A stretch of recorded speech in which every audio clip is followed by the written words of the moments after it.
Wait, something just brushed up against my hand. What is... I glanced down to see that Sayuri's hand had grabbed onto mine. Her smile became more present. Let's go, Monika. We can't be late to our own club. What will the others think of us if we're late? Hey guys, Kudere Ghost here, and welcome back to Doki Doki Lost Ascension. So, I watched Sayori walk to school alone. She seemed deep in thought. Whatever my code work had done, it had executed it very well. I watched as Sayori disappeared off into the distance, my attention being reverted back to my codebreaker. It had already gotten through Sayori at a much faster pace than I anticipated. I wanted to start with her since she was the one who technically started the whole thing. Plus, I wanted to see how she would act without her restricted lines in code. Clearly, she was in agreeance, okay, about how terrible he actually was. I sighed as the breaker worked its way into Yuri's file, the girl's code shattering into nothing. I figured it was important that she was next in line, seeing as how adverse her reactions were to her love interest. Oh, her love interest. I was like, what? Excuse me? Okay. That was definitely something I wanted to deal with until... Definitely not something I wanted to deal with until much later. I'm so sorry, guys. My silence was interrupted by the appearance of a mouse icon. It seemed to be checking through things in the files. I smiled to myself as he clicked around. He missed every detail I had instrumented into my master plan. I think this is Monika talking? I watched his mouse icon finally go away prior to Codebreaker beeping quietly to me. Yuri's file was reported as finished, and Natsuki's was being treated next. Actually, I think this was supposed to be the green. I think this was supposed to be green. I'm not sure. I'm not sure. Okay, I stood up and looked around for a moment before heading out of my covered spot. As simple as this was turning out to be, I had not planned out this moment happening, ever. I hid my little codebreaker access point deep inside the recesses of my personal file, keeping my work a total secret. Sayori would likely head to her classroom and assume things were normal until she really looked around. I needed to get to her before that point. But isn't your thing like isn't your file an image? So if he just put it into the image thing, he'd see everything. I don't know what would happen if she were to wander outside and be seen by him. Maybe the whole operation would go to waste. I increased my speed as I headed towards the school building.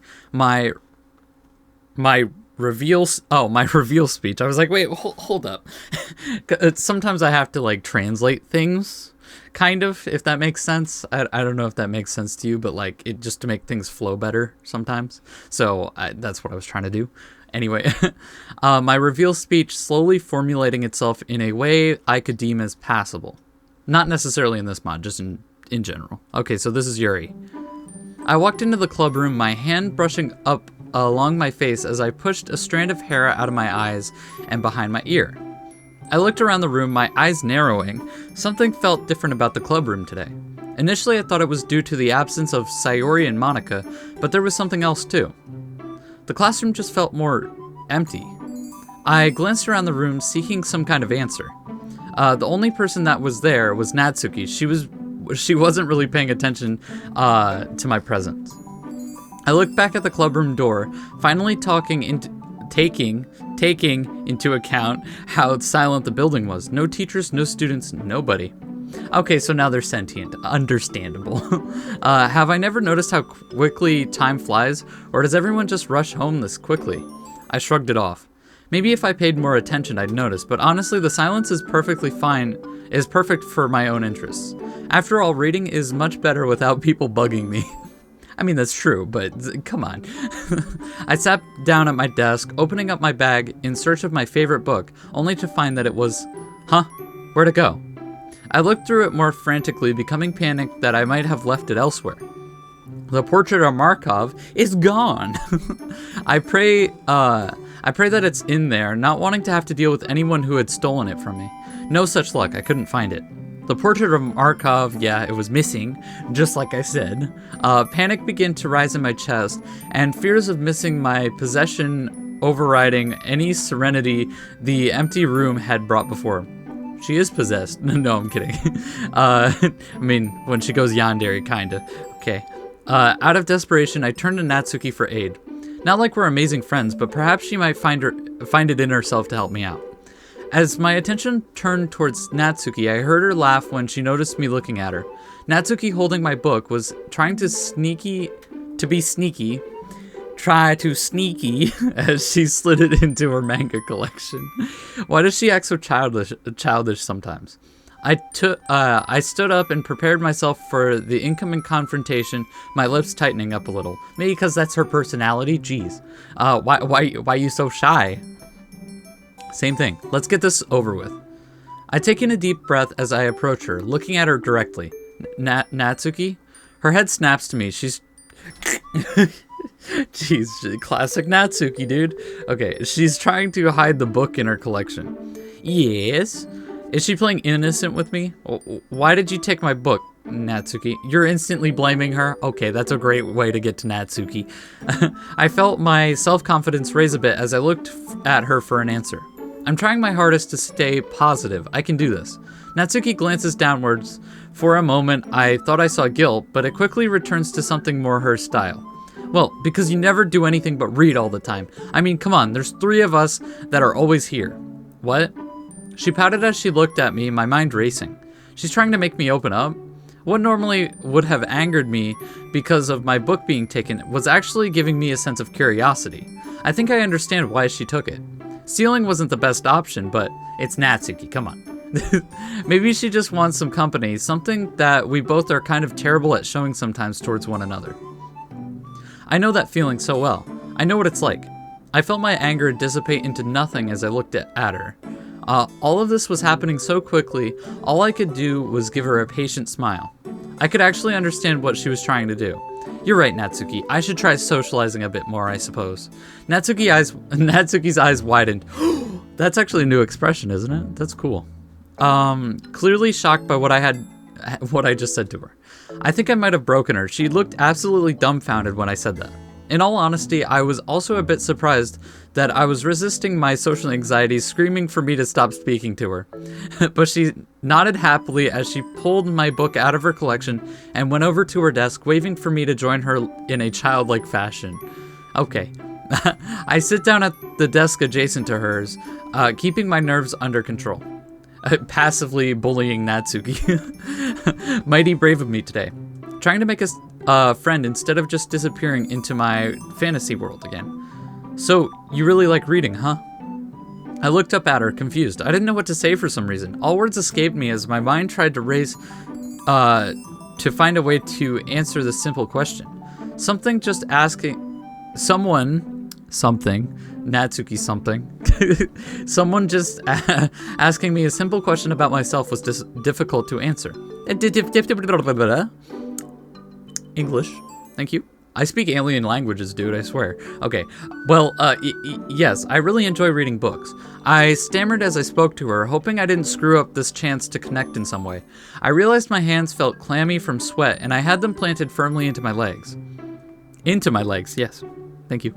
Just inside my legs. That's how it is. Okay. Her pink eyes were practically sparkling as I said my line. I glanced at her as she smiled. She seemed happy that I was trying to converse with her. This can't be normal. Natsuki just doesn't chat normally. Oh, was she just faking it to get at me for something? I swear it does it by itself. It really does. It does it by itself. It skips it. Well, what else do you like to do? Natsuki's question snaps me back into the conversation and the real world. I mean, if there isn't a whole lot, but I understand if there isn't a whole lot, but you know, there's no way we're in this club for just one stupid thing. We all have different likes, right? Imagine if we all went for the same guy, for instance. Wouldn't that just be crazy? Yeah, just a little bit. I laughed a little at the idea of all of us falling in love with the same person. It would be similar to some of the books I've read, and those have never ended well. Yeah, just go watch School Days, guys. Watch that anime. Watch that anime. You'll understand. Natsuki seemed pleased at my laugh. Did I really get a laugh from you? A laugh from Yuri?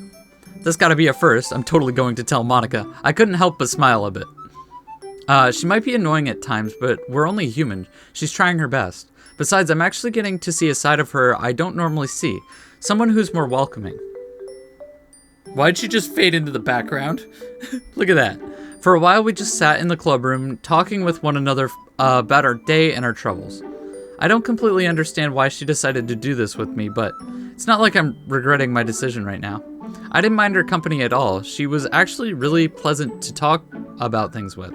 The more I thought about it during our chat, the more I came to enjoy her, even with her abrasive side, and I really did like the way she thought about things like that. Uh-oh. Uh-oh. Uh-oh. Uh-oh. She's a genuinely good person at heart, just with a unique way of showing her distaste towards people. Something I understood. Okay, I think... I feel like Yuri and Natsuki are gonna get shipped together, along with Monika and Sayori. It's kind of interesting, isn't it? Maybe that's what this mod is. I don't know. I was rushing towards Sayori's classroom, trying to make sure that she didn't just get up and start wandering. Since I had implemented the code breaker correctly, I wasn't that worried about something going extremely wrong, but I still needed to get her. If Sayori gets the idea to talk to him, all of this progress might go to waste, and then what? My mind was set on making this go perfectly.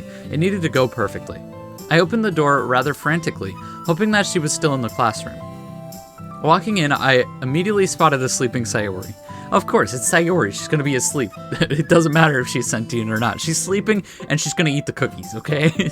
It's just a fact. The smooth rising and falling of her body brought me a sense of relief. She's still here. I let out a built-up breath and relaxing the tension in my body as I went up next to her. I gently prodded her, trying to wake her up without freaking her out. She initially shook my hand off, grumbling something as she resettled. I shook my head as I persisted, prodding her more. Sayori, hey, you need to wake up. It's almost time. Sayori mumbles from her pillow made of arms. For what? Oh, that's a cool, that's an interesting expression. I like that. Okay, I remember her in a simple fashion. It's almost time for the literature club, Miss Vice President. Sayori practically jumps out of her seat, panic displayed across her face. Her eyes were now wide open as she looked over at the clock. Oh my god, Monika will be so mad if I'm late again. Monika's like right in front of you, dude. She nearly continued panicking before looking at me and blinking several times. Her face went from panic to a bit of something else I hadn't really seen much of before. Monika? I'm so sorry. I bit my lip, so if my lip is weird, okay? If I'm making weird facial expressions, it's because it hurts, okay? Stop. Get some help. Guilt. Something that she really didn't need to feel over sleeping at the end of a school day. I have to admit, though, seeing her wake up like that was kind of cute. A smile formed across my face as she looked at me apologetically. It's no worries, Sayuri. I was just passing by and happened to look in and saw you were asleep. Also, I watched you while you were sleeping. So I decided to come in and wake you up. I figured you must have had a long day or something. She smiled deeply before letting out a big yawn, stretching a little bit. Sayori quickly got to work and slid her stuff into her bag. Wait, something just brushed up against my hand. What is... I glanced down to see that Sayori's hand had grabbed onto mine. Her smile became more present. Let's go, Monika. We can't be late to our own club. What will the others think of us if we're late? Sayori said this as she practically yanked me into the hall and in the direction towards the club room. Wait, why'd they say there's 3 of them? That doesn't make sense. Yeah, Yuri said there's 3 of them. So, Yuri, Natsuki, Sayori, Monika. Okay. Instead of letting Sayori continue to drag me along, I kept up with her pace. Sayori and I were heading towards what was going to be one of the most serious moments of my life. Sayori guided us along the shortest path possible, making it to the club room in pretty much record time. At least that's what it felt like. I wonder what the main character's like doing right now. Like the guy who's playing the main character right now must be bored out of his mind. He's like, dude, what's wrong with this mod? Why is there no one? I'm just talking to myself. Sayori grabbed the door handle and quickly pulled the door open, scaring the 2 who had been in a deep conversation inside. Those 2 are getting along now. That's fantastic. Seems my plan thus far has been moving along at a pace far better than I originally intended. The other two took a moment to collect themselves, Natsuki speaking up quickly in reaction. "Sorry, we're late," Sayuri yelled out as she pulled me into the room, Natsuki letting out a, "Huh." "You didn't have to literally tear the door down, you know." Natsuki let out a second, "Huh," and went back to what she was doing. Yuri was still sitting there a bit stunned before Natsuki pulled her back into what they were talking about. I sighed as I tried to collect my thoughts, my head running with numerous ways to approach this problem. I snapped myself out of the thoughts as something I hadn't thought about crosses my mind. And we're gonna see what that is in the next episode. Thank you so much for watching, and if you enjoyed, please smash that like button, and also hit that subscribe button to become a ghost, and I will see you next time. Peace.